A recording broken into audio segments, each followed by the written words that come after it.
All right, good morning, guys. Man, I have never ever stayed up to 2 a.m. watching a football game, a college football game. I'll say that. This was pure genius. This was a brutal game. As you can see, this was a rivalry game between Jay Norville and Deion Sanders. They played against them in the past. Well, Deion Sanders, this is first year playing against Colorado State. And yes, this is a whole new territory for him and his boys. It started off a little sloppy at first. This is something expected, right, in this collegiate level. And Shedeur Sanders was getting sacked a lot. Some incomplete passes going on, penalties. But that first half, I have to say I had to give it up to Colorado State. Their quarterback was doing good. And what I noticed is that, of course, they watched a lot of film, and I think they was exploiting that middle. They was throwing a lot of slant routes and forcing their safeties, Colorado safeties, to go ahead and, work a little bit harder, but which I think would set the tone to get things going and moving in the right direction for Colorado's when Shalo Sanders, he ended up getting a pick six. I was like, wow, that was beautiful. But then again, Colorado State fired back and scored. And it was just a back and forth battle. It was a brutal hit with Travis Hunter. He was due to result. He went to the hospital. He got hit in the chest really hard, and I believe it was. It wasn't flagrant because I was thinking like, okay, I watched it a few times on Twitter, and I was like, okay, well, the guy should have just been, ejected from that. But I mean, he did get a penalty for unnecessary roughness. I believe it was kind of dirty, man, because I mean, the play was kind of dead anyway. I mean, the way the Shedeur threw the ball, it was going out of bounds, so it was uncatchable anyway. So Travis Hunter wasn't going to make a completion. Just going out of bounds. He got hit real hard, and he fell down. Took him to the hospital. Now they said according to the medical coverage, he will be out for a few weeks, and some change though. So hopefully we'll see him back in the season. That's going to be crucial because they're going to need him for Oregon and USC. That's still an ultimate test. But, man, look, they're ranked 18. This was a back-and-forth battle, man. I have to say this 98-yard touchdown drive that Shedeur put up, that was good. This is some straight-up NFL plays. People was going out of bounds.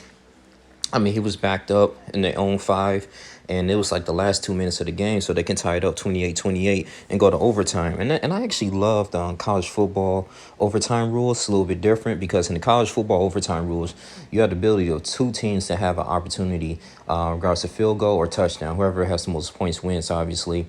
So the first time, team goes get a touchdown, field goal, and second overtime, because there's no time limit except for the shot clock, the play clock. So the second overtime is like, okay, a team that scores a touchdown has to do a 2-point conversion each.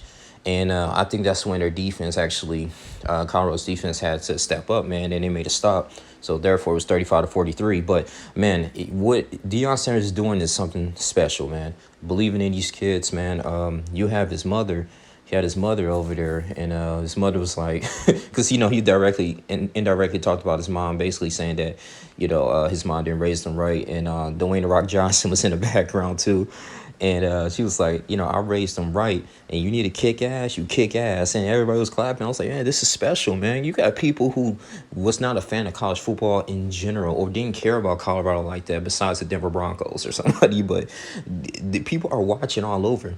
I was willing to, like, man, just let me stay up because this came on 10 o'clock p.m. Eastern Standard Time. Went off around 2 a.m., bro. And yeah, it was way worth it. It was so worth it, man. So I hope they be successful. This is an African-American, man. I mean, he's doing good. I want him to be successful, supporting my people, bro. Like, you got to go in here. I hope he wins every single game. Oregon is going to be the next. That's going to be a big thing. I know they need some things to clean up, though. I think Oregon is ranked 13, so this is going to be tough. It's going to be real tough. They got Bo Nix. He's a good quarterback, and definitely, rest assured, they're going to be watching film. So let's get the offensive line a little bit. Shedeur, he looks good. He was moving his feet. He was making he did 4 touchdowns, 1 interception. But look for Jimmy Horn, Weaver, to continuously to step up. I love Woods. It's like Woods be in the right position, the right time, man, because he sealed that interception. So at the end, but I think these boys are going to be good, man. We're going to miss Travis Hunter because he can play both sides of the field. He's very dynamic. But I think they're going to come up with a great game plan, continuously to run the ball. Dylan Edwards, a freshman, one of the fastest guys on the team. And also, too, he's playing special teams. This is This is what we want, man. So um, they need a rest. Like I said, enjoy this win, and they bring it life to Boulder. This was a epic game. This was a great game. This was historic, and like I said, no disrespect to Colorado State, they brought their A game too, but just couldn't come up with the win. And shouts out to both teams, and players though. They was really hitting hard, but I'm so excited, man. I'm really happy. Colorado's fan. This is beautiful. This is great football. Look like a whole NFL team out there. When Carcino was talking about this too, but these plays, man. I mean, even back in zone coverage, they was doing a lot of safety blitz too on Shador Sanders.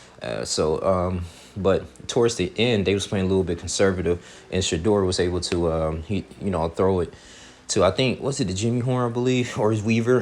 He was able to score a touchdown at the last minute and convert that 2-point conversion with the tight end because that middle was open. They was focused on blitzing and making him uncomfortable in the pocket.